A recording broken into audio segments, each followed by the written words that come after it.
Women over 60. If a man does this in front of you, his desire is far deeper than you realize. Welcome to Wise Life After 60. So grateful to have you here. Let me ask you something, and be completely honest with yourself. How many times have you been sitting across from a man and suddenly wondered, wait a second, what does that look mean? Maybe it was just a dinner with friends or a quiet coffee, and then out of nowhere you felt his eyes on you a little longer than expected. His smile didn't just pass by, it stayed, like it was holding a secret. We've all had that moment where we ask ourselves, is this simple kindness, or is something much deeper unfolding? For us women over 60, those questions carry even more weight, because we've lived enough life to know that real desire can't be hidden behind polite words. It slips through in his body language, his tone of voice, his subtle gestures. Now, here's the truth. Men are terrible at hiding what they really want. They might think they're subtle, but their bodies give them away every single time. And once you learn how to notice these unspoken signals, you'll never be left second-guessing whether his interest is genuine. So today, I'm going to share the signs that show when a man's desire is far more than casual. And once you see them, trust me, you'll never look at men quite the same way again. And before we dive in, if this topic speaks to you, I'd love for you to like this video and subscribe to Wise Life After 60 so we can keep exploring these hidden truths together. Let's begin with the first and most potent signal. Sign number 1, the eye lock. They say the eyes are the mirror of the soul, but I believe they are also the rawest window into desire. Have you ever noticed how a man's gaze lingers just a little too long enough that the air between two people changes? It isn't the polite glance we give when passing someone on the street. It has weight, it has depth, and it quietly asks questions words would never dare to. When a man desires a woman, his eyes almost always give him away. He doesn't plan it, and often he isn't even aware of it. His glance stretches into seconds that feel like minutes, his focus sharp yet soft, steady but charged with longing. And more often than not, he'll let his eyes wander toward her lips or across her figure, only to return quickly to her eyes as though pulled back by something magnetic. It's the difference between seeing and wanting. I recall a dinner some years ago where this truth was on full display. A friend of mine was seated at the table, laughing, sharing a story, when I noticed a man across from her. He was captivated, his gaze locked onto her as though the room had faded to shadows. He tried to mask it by adjusting his glass, by glancing away for a second, but his eyes always came back, almost helplessly.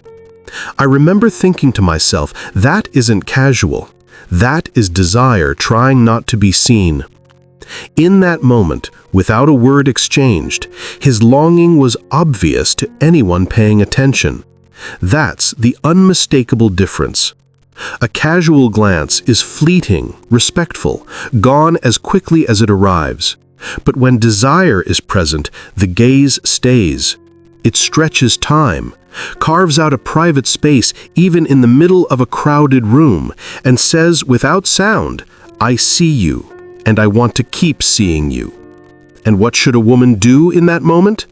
If she feels the spark, she can hold his eyes, let a small smile play at her lips, and allow the silence between them to breathe.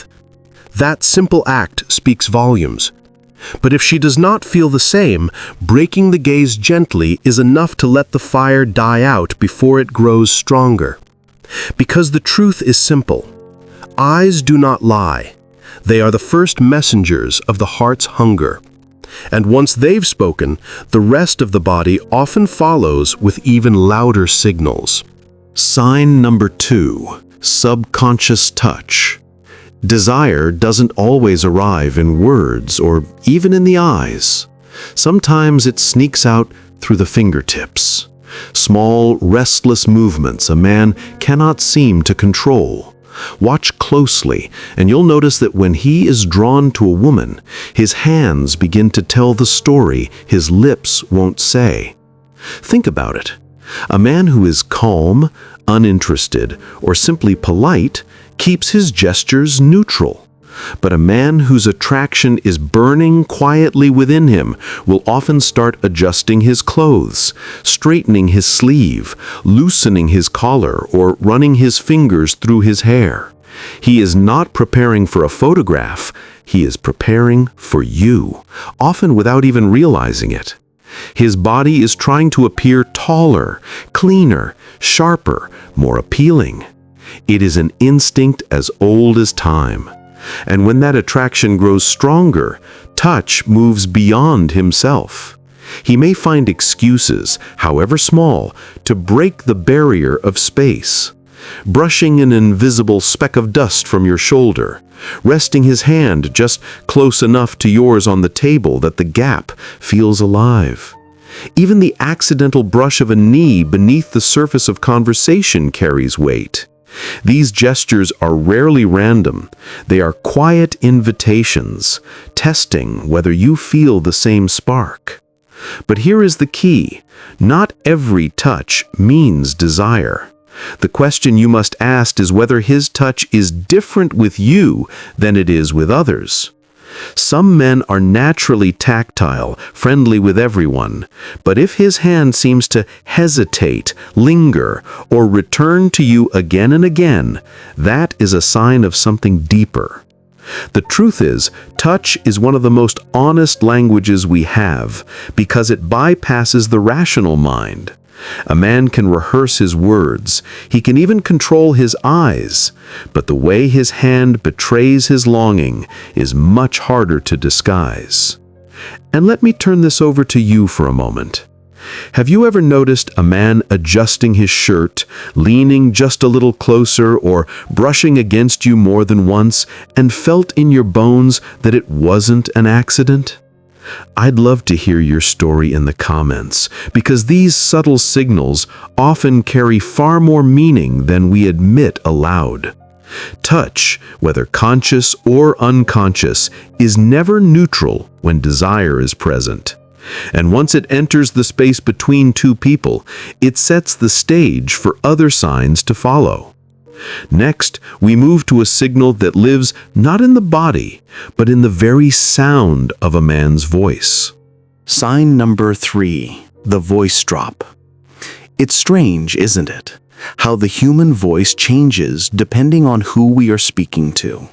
With some people, our words come out quickly, high, almost rushed.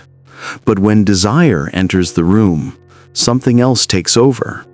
A man's voice slows, drops lower, and carries a softness that is anything but casual. Biology explains part of it. When a man feels attraction, his testosterone spikes, and without realizing it, his pitch deepens. But this isn't just science, it's communication. The lower tone is like an unconscious invitation, a way of drawing you into a private bubble where the rest of the world fades. He may even call your name differently, letting it roll off his tongue as though savoring the sound. That shift is powerful, and it's rarely accidental. I once watched this happen at a small cafe. A woman I know well was catching up with an old friend, and another man joined the table. At first, his voice was upbeat and quick, talking to the group, laughing at jokes. But when he turned his attention toward her, everything changed. His words slowed, His tone deepened, and even the way he said her name felt deliberate, almost tender.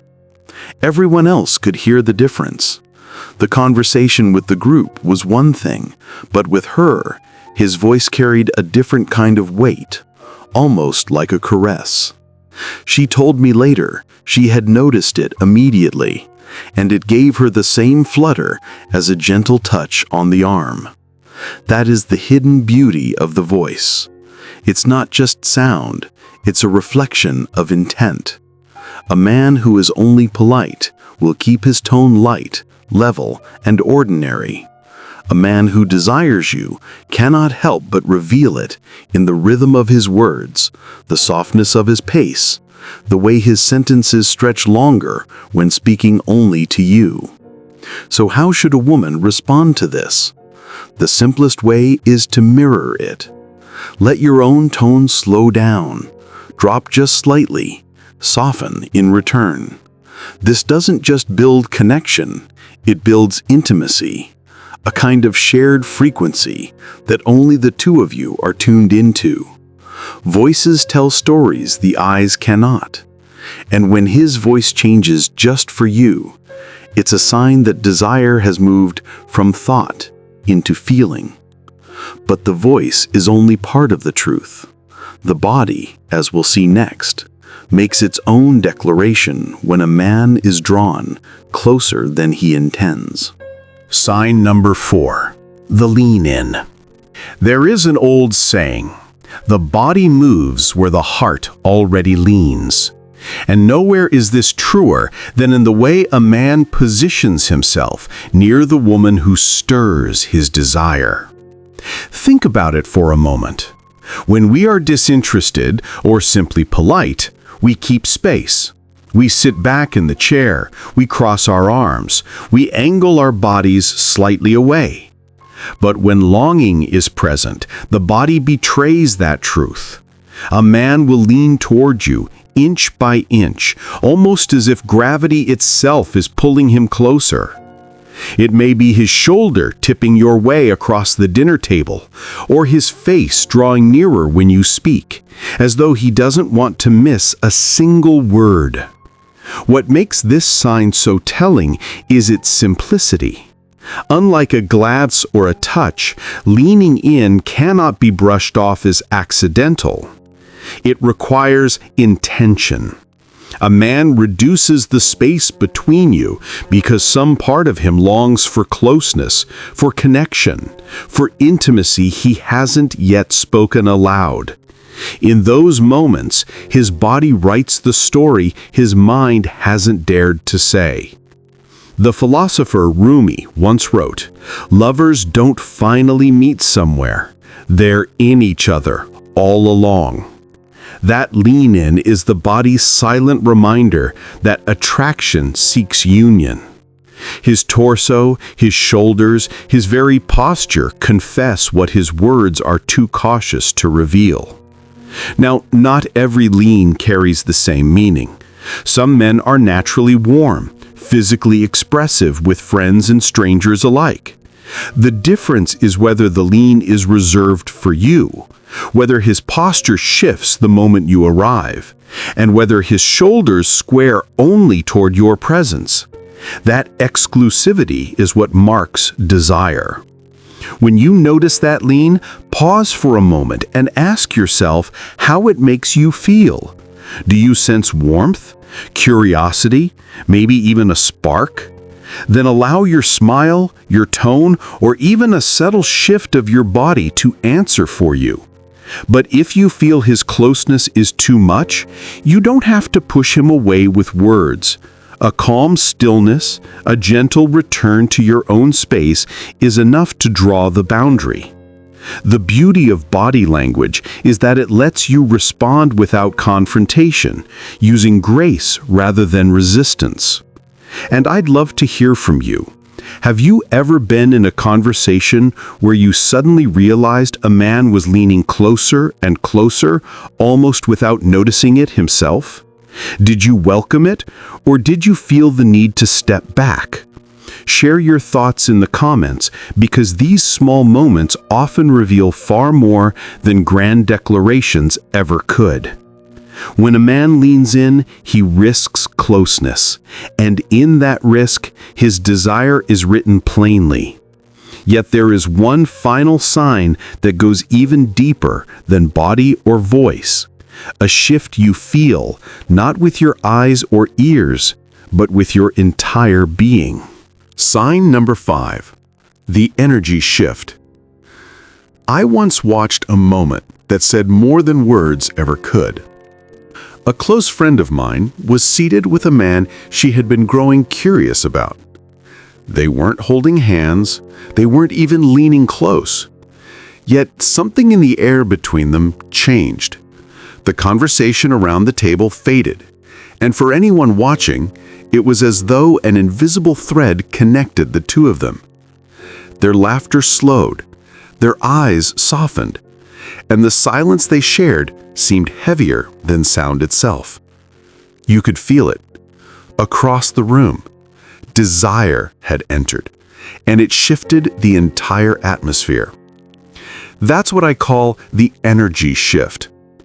It is harder to define, harder to measure, but easier to feel than any of the other signs. His body may remain composed, his eyes may not linger too long, yet the energy he projects becomes undeniable. He focuses on you with a stillness that excludes everyone else. His voice grows weighted with meaning, his gestures gentler, and suddenly the space between you feels charged, alive, almost electric. This kind of energy doesn't happen by accident. It is not the energy of friendship, which feels light and effortless. It is not politeness, which carries no gravity. It is the unmistakable vibration of desire, a primal undercurrent that tells you, without words, you are the only one he sees. Some women describe it as butterflies in the stomach, others as a racing heart, or a sudden awareness of every inch of space between two bodies. However you name it, you know it when you feel it. The philosopher Lao Tzu once said, "The heart that beats for another is never silent, even when the lips are still." That is the essence of this sign. His presence becomes a message. His silence becomes filled with suggestion. The pauses in your talk no longer feel awkward. They feel alive, like they are holding a secret only the two of you understand. And it's in these moments that choice becomes most important. You can mirror that energy, letting your own silence stretch, your smile linger, your body relax into the current of connection. Or you can allow the moment to soften, break eye contact, and gently let the charge dissolve. The gift of recognizing the energy shift is that it gives you control. Instead of being carried away, you become the one who decides where the spark will lead. The eyes, the touch, the voice, the lean, and finally the energy itself. All of these weave together into a tapestry of desire that men cannot fully hide. But as we close, there is one truth that matters most. These signs are not just about him. They are an invitation for you to ask yourself what you want. As we look back on these quiet but powerful signals, what strikes me most is how universal they are. A man can try to compose himself, to hide behind charm or polite conversation, but the truth always escapes. It escapes through his eyes that hold too long, through the restless movements of his hands, through the sudden change in his voice, through the way his body tilts closer, and finally, through the very energy he cannot contain. These are not tricks, not rehearsed performances. They are instincts, the ancient language of attraction, written into us long before we ever spoke words. But here is the most important truth. Recognizing these signs is not about asking, "Does he want me?" The real question is, do I want him? That shift in perspective gives you the power. It reminds you that even in the game of desire, you are not a passive participant. You are the one who chooses whether to nurture the spark or let it fade quietly. At this stage in life, after 60, attraction takes on a deeper meaning. It is no longer about fleeting passions or proving ourselves. It is about connection, about seeing and being seen, about honoring the spark when it feels right and gently declining it when it does not. Desire may belong to him, but choice belongs to you. And in that choice lies dignity, freedom, and the kind of confidence that only time and wisdom can give. So as you reflect on what we've shared today, I'd love to hear your thoughts. Have you ever noticed one of these signals and realized, in that quiet instant, that you held the power to decide the next step? Share your story in the comments, because your experience may be the very insight another woman needs to hear. If this conversation has touched you, I invite you to like this video and subscribe to Wise Life After 60, where together we explore not just the signs of attraction, but the deeper meaning of love, intimacy, and connection in the later chapters of life. I'll leave you with this. Desire may knock at your door, but it is your hand that decides whether to open it.